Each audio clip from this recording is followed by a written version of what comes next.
राधे राधे सभी बहनों को करवा चौथ की हार्दिक शुभकामनाएं। करवा चौथ की कथा सुनाने जा रहे हैं। जिन बहनों को कथा सुननी हो वो मेरा वीडियो अवश्य देखें। एक साहूकार के 7 लड़के और एक लड़की थी। साहूकार के बेटे अपनी बहन से बहुत प्यार करते थे। साहूकारनी के साथ उसकी बहुओं और बेटी ने चौथ का व्रत रखा था। चौथ का व्रत में चांद देखकर ही व्रत खोलते हैं। रात को जब साहूकार के लड़के भोजन करने लगे तो उन्होंने अपनी बहन से भोजन के लिए कहा। इस पर बहन ने बताया कि उसका आज व्रत है और वो खाना चंद्रमा को अर्घ देकर ही व्रत खोल सकती है और कुछ खा सकती है। सबसे छोटे भाई को अपनी बहन की हालत देखी नहीं गई और वो दूर पेड़ पर एक दीपक जलाकर चलनी की ओट से दिया रख दिया। दूर से बहन को दिखाता है। चलनी की ओट में रखा दीपक चांद की तरह लगता है।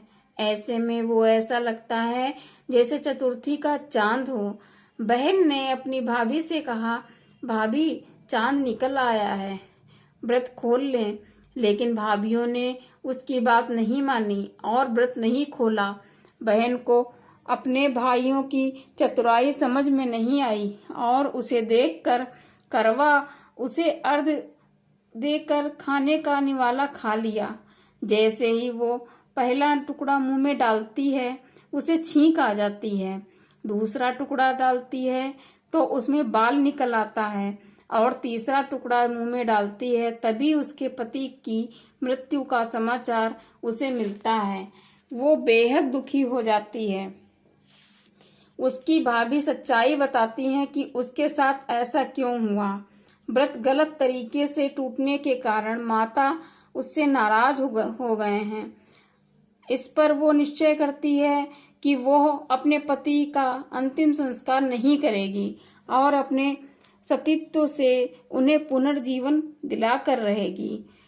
शोकातुर होकर वो अपने पति के शव को लेकर 1 वर्ष तक बैठी रही और उसके ऊपर उगने वाली घास को इकट्ठा करती रही।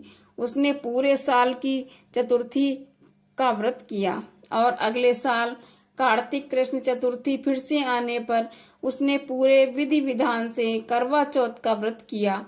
शाम को सुहागिनों से अनुरोध करती है कि यम सुई ले लो, पी सुई दे दो, मुझे भी अपनी जैसी सुहागिन बना दो। जिसके फलस्वरूप करवा माता और गणेश जी के आशीर्वाद से उसका पति पुनः जीवित हो गया। जैसे गणपति और करवा माता ने उसकी सुनी वैसे सभी की सुने। सभी का सुहाग अमर हो। बोलिए करवा माता की जय हो।